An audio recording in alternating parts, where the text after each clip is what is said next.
Antarctica में हवा का तापमान -14.8 डिग्री फ़ारेनहाइट या -20 डिग्री सेल्सियस है और यहाँ पर -58 डिग्री फ़ारेनहाइट या -47 डिग्री सेल्सियस है।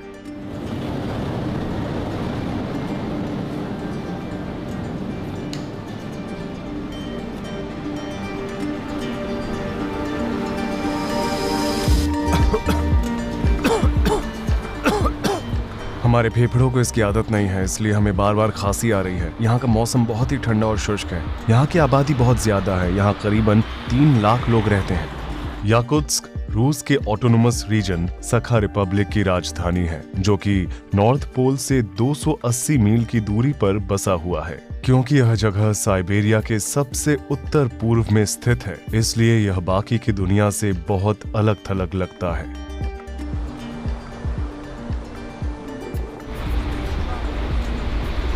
बाहर का तापमान लगभग -50 डिग्री सेल्सियस है। उबलते हुए पानी का तापमान -135 डिग्री सेल्सियस है। जैसा कि आप देख सकते हैं, ये तुरंत आइस क्रिस्टल्स में बदल गया है। इस क्षेत्र में आज तक का सबसे कम तापमान -71.2 डिग्री सेल्सियस रहा है। ऐसा लगता है जैसे यह जगह किसी दूसरे प्लैनेट का हो। बाहर रखा गया केला कुछ ही मिनटों के अंदर एक हथौड़े में बदल सकता है। यहाँ पर लोग मेटल फ्रेम के चश्मे नहीं पहन सकते हैं, क्योंकि मेटल उनकी त्वचा से चिपक सकता है और जब वे अपने चश्मे को निकालने जाएंगे तो उनका मांस बाहर आ सकता है। ये मांस का एक टुकड़ा है जो बिल्कुल इंसानी मांस जैसा दिखाई देता है। आइए इसे मेटल से छूकर देखते हैं कि क्या होता है।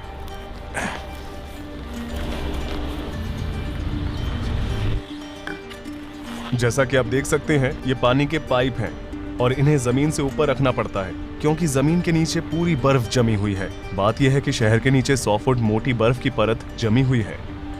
देखिए, ये नदी पूरी तरह से जम चुकी है। सोवियत युग के दौरान स्टालिन के विचारों का विरोध करने वाले लोगों को सखा रिपब्लिक में निर्वासित कर दिया जाता था। उसमें पॉलिटिशियन, व्यापारी आदि शामिल थे। असल में आज याकुत्स्क में रहने वाले कुछ लोग उनके पोते पोती हैं, इसलिए ये निर्वासन की जगह हुआ करती थी। आज इस शहर में लोग एक आम जीवन जी रहे हैं। हम इस जीवन को बर्फ का नरक कह सकते हैं। यह मनुष्यों की सीमाओं के पार है। चाहे हम जो कुछ भी क्यों ना पहन ले, कोई भी चीज हमारे शरीर को गर्म रखने के लिए पर्याप्त नहीं है। अगर आपके पास कार है तो आपको बहुत दिक्कत हो सकती है। यहाँ पर सर्दियाँ 6 से 7 महीनों तक चलती है और उस समय आप अपनी कार को बिल्कुल भी नहीं चला सकते हैं। अगर आप फिर भी इसे चलाना चाहते हैं तो आप अपनी गाड़ी का इंजन बंद नहीं रख पाएंगे। उदाहरण के तौर पर आप देख सकते हैं कि कार का इंजन चालू है, लेकिन फिर भी ये खाली है। अंदर कोई भी नहीं है। ऐसी ही यहाँ पर सैकड़ों कारें हैं। इंजन के चालू रहने की वजह यह है कि अगर ये रुक गया तो इस बात का खतरा रहता है कि ये पूरी तरह से बर्फ में ढक जाएगा और इंजन का तेल जम जाएगा। जैसा कि आप यहाँ पर देख सकते हैं, इस गाड़ी के मालिक ने अपनी कार को लंबे समय तक नहीं चलाया होगा। इंजन बंद होने के सिर्फ 20 मिनट बाद ही उम्मीद छोड़ देना यहाँ एक आम बात है। एक और जमी हुई कार अगली गर्मियों में इस्तेमाल होने का इंतजार कर रही है। ये कार चल रही है ना? चलिए देखते हैं इसके अंदर कोई है या नहीं। हाँ, कोई भी नहीं है। क्या आप सोच सकते हैं कि यहाँ वाकई में ऊर्जा की कितनी ज्यादा बर्बादी हो रही है? किस्मत से रूस एक ऐसा देश है जहाँ तेल और प्राकृतिक गैस संसाधनों की मात्रा बहुत अधिक है। यहाँ तक कि एग्जॉस्ट स्मोक भी जम जाती है। यहाँ इतनी ज्यादा ठंड है। कार की सुरक्षा के लिए विशेष कवर्स भी बनाए गए हैं, लेकिन कभी कभी वो भी काफी नहीं होते। जिनके पास पैसे खर्च करने की हैसियत है वे अपनी गाड़ियों को हीट गैरेज में रखते हैं। क्योंकि ये गाड़ियां लगातार चलती रहती है, इसलिए पूरे शहर में लगातार धुएं की एक परत बनी रहती है। धुंध की वजह से सामने कुछ दिखाई देने की सीमा अक्सर 60.96 मीटर से कम होती है। यहाँ पर बनाए गए घरों का आर्किटेक्चर बिल्कुल अलग है। जमीन के बर्फ से ढके होने और बर्फ के खिसकने की संभावना की वजह से बिल्डिंग्स को खंभों पर बनाया जाता है। पुराने घर जिनका निर्माण बहुत पहले किया गया था, वे एक दशक के बाद झुकने लगते हैं, क्योंकि बर्फ की मात्रा या तो बढ़ जाती है या कम हो जाती है। ये पिन और सुई की तरह लग रहा है। यहाँ अगर सबसे बुरा कुछ हो सकता है तो वो है फ्रॉस्ट बाइट। चलिए मान लेते हैं कि एक रेफ्रिजरेटर लगभग 4.4 डिग्री सेल्सियस पर काम करता है और फ्रीजर -20 डिग्री सेल्सियस पर काम करता है, तो हम बड़ी आसानी के साथ कह सकते हैं कि यहाँ पर हर जगह एक बहुत ही हाईटेक फ्रीजर की तरह काम कर सकती है, क्योंकि यहाँ का तापमान -50 डिग्री सेल्सियस है। इसलिए कुछ लोग अपने फलों या मांस को अपनी खिड़की के बाहर टांग कर स्टोर करते हैं। क्या मैं इस तौलिए से एक स्लेड बना सकता हूँ?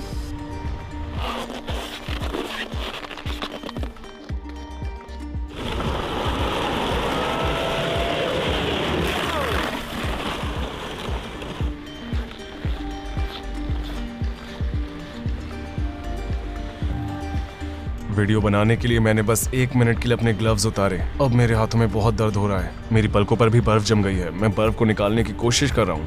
हटो हटो। अगर आप 15 मिनट से ज्यादा समय तक बाहर रहते हैं तो आपको त्वचा में जलन और सांस लेने में दिक्कत जैसी समस्याओं का सामना करना पड़ेगा। ठंड लगना जो सुई की चुभन की तरह होती है, फ्रॉस्ट बाइट, उसके बाद सनसनी, और फिर इसके बाद सीधे मौत भी हो सकती है। उसने बस 5 मिनट मेरा वीडियो शूट करने के लिए अपने ग्लव्स निकाले और तुरंत ही उसकी उंगलियां सफेद हो गईं। हमारा माइक्रोफोन रेड वार्निंग दे रहा है। ये ठीक से काम नहीं कर रहा है। कैमरा भी ठीक से काम नहीं कर रहा है। देखिए, इसका कवर जम गया है। हमारे फोन भी ठीक से काम नहीं कर रहे हैं। कुछ मिनटों पहले उसके फोन की बैटरी लगभग 10% थी और फिर अचानक डेड हो गई, जबकि वास्तव में ये लगभग फुल थी। मेरे पीछे आप जो देख रहे हैं वो एक कब्रिस्तान है। मेरे जूतों के नीचे की बर्फ की थिकनेस लगभग 100 फुट है और ये बर्फ लगभग पूरे शहर के नीचे है, जो गर्मियों में भी नहीं पिघलती है। तो यहाँ लोग मुर्दों को कैसे दफनाते हैं? वे कोयले के टुकड़ों को इकट्ठा करते हैं और 2 से 3 दिन उन्हें जलाते हैं। एक बार जब कोयला जल जाता है तो बर्फ के टुकड़े पिघल जाते हैं और फावड़ियों का इस्तेमाल करके इसे आसानी से हटाया जा सकता है। आखिर में इस क्षेत्र की 6 से 7 फीट की गहराई तक खुदाई की जा सकती है। यहाँ तक कि 100 या 200 साल पहले मरे हुए व्यक्ति का शरीर आज भी बहुत ठोस पाया जा सकता है। दुनिया के कुल हीरो के भंडार का 20% याकुत्स्क में है। इसके अलावा यहाँ पीरियोडिक टेबल के भी सारे एलिमेंट्स हैं। याकुतिया क्षेत्रों के नीचे कई मैमथ और डायनासोर के फॉसिल्स हैं। इन इलाकों में जहां कभी मैमथ घूमा करते थे, आज भी बर्फ पिघलते ही उनका शरीर बिल्कुल पहले की तरह दिखाई देता है। यहाँ के लोग खेती बाड़ी नहीं कर सकते हैं, इसलिए यहाँ पर लोग मछली खाते हैं। इस बाजार की सबसे महत्वपूर्ण विशेषताओं में से एक ये है कि वे रेफ्रिजरेटर के बजाय पब्लिक स्टॉल्स में मछलियों को रखते हैं। बाहर का मौसम रेफ्रिजरेटर की तुलना में बहुत ठंडा होता है। बाहर रखा हुआ मांस का टुकड़ा यहाँ पर महीनों तक खराब नहीं होता है। यहाँ पर दर्जनों जमे हुए खरगोश हैं। बतख के साथ साथ उन्हें भी बहुत खाया जाता है। घोड़े का मांस मिलना भी बहुत आम बात है। ये लगभग 45 पाउंड की है। वे इस पूरी मछली को खरीदते हैं और बाहर रखकर इसे कई दिनों तक खाते हैं। ये भी सेल पर है। बेशक ये कभी खराब नहीं होता। इसके कान बिल्कुल भी नहीं हिल रहे हैं। आप यहाँ कितने घंटे तक काम करती हैं? मैं सुबह 9 बजे से लेकर रात 8 बजे तक काम करती हूँ। वो कितने समय से ये काम कर रही हैं? 30 सालों से। उन्होंने एक दूसरे के ऊपर कितने कपड़े पहने हैं?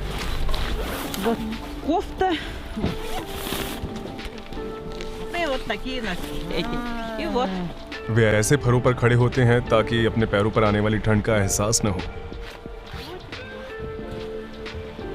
याकुतियों, जिनकी आबादी सबसे ज्यादा है, वे मूल रूप से तुर्क हैं। इस आबादी का 38% मूल रूप से रूसी है।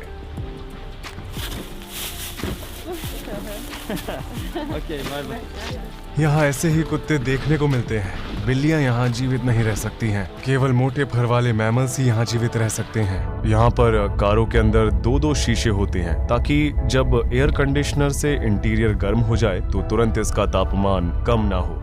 सड़क पर चलने की सबसे खतरनाक बात यह है कि अगर किसी भी वजह से कोई भी कार अगर खराब हो जाती है तो ड्राइवर के मरने का खतरा बहुत बढ़ जाता है। उन्हें इसे 30 मिनट के अंदर ठीक करना होता है, नहीं तो मिनटों के अंदर इंजन ऑयल जम जाता है। अगर लोग इन इलाकों में बिना किसी फोन सिग्नल के फंस जाते हैं तो उनके पास कुछ ही घंटों के अंदर जमकर मरने के सिवाय कोई चारा नहीं होता है। इसीलिए हर ड्राइवर अपनी कार में एक टूल बॉक्स जरूर रखता है। कुत्तों वाले स्लेड के साथ गांव की हमारी यात्रा पूरी हो चुकी है। कुत्तों वाले स्लेड पर सवार होते समय हवा और ठंड के कारण मेरा कान पूरी तरह से सुन्न हो चुका था। दर्द बर्दाश्त के बाहर था। मारिया ने हमें अपने गांव के घर में बुलाया और अब हम इन रहस्यमय याकुतियों के बारे में और भी जानेंगे। क्या आप देख सकते हैं, मेरी उंगली जितना मोटा हो गया है। मैं महसूस नहीं कर पा रहा हूँ। ये सुन्न हो चुके हैं। मेरे दूसरे कान को देखो, ये बहुत पतला है। यहाँ पर पाए जाने वाले घोड़े सामान्य घोड़ों की तुलना में काफी छोटे होते हैं। उनका शरीर ही इस तरह बना हुआ है। यह उन्हें गर्म रहने में मदद करता है। जितना कम सतही भाग उतनी कम परेशानी। उन्होंने हमें अपने कपड़े दिए और हमने उन्हें पहन लिया।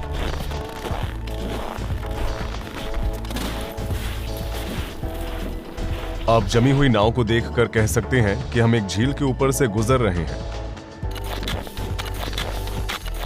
हमने इसे 90 डिग्री के एंगल पर मारने की कोशिश की। हमने यहाँ 20 से 25 सेंटीमीटर के डायमीटर का छेद किया। गाय यहाँ पर आकर अपनी पानी की प्यास को बुझा सकती है। हम लगातार टूटी हुई बर्फ को हटा रहे हैं। इस पानी को दोबारा पूरी तरह से जमने में कितना समय लगेगा? 1 घंटे में। इस गांव में गायों को सर्दियों में हमेशा खलिहान में रखा जाता है।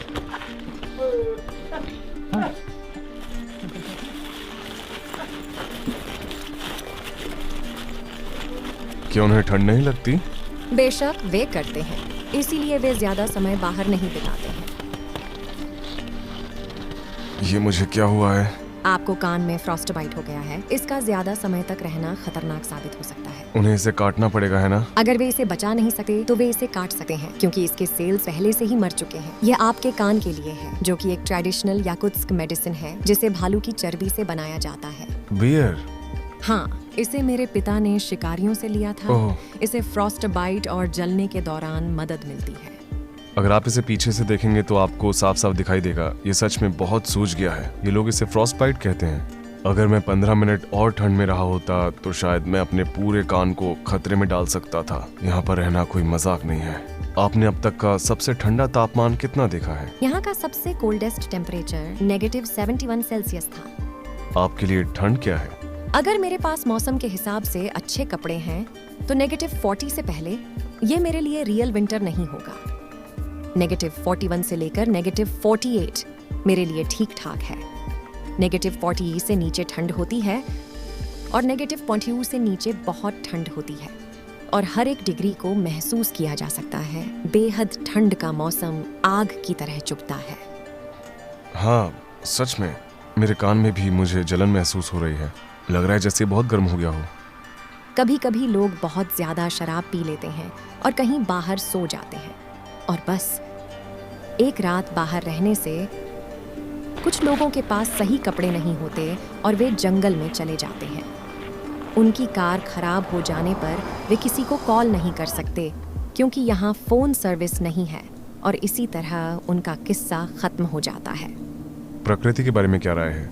याकूत और सखा लोगों की पूरी लाइफस्टाइल नेचर का ध्यान रखना और उसका सम्मान करना है।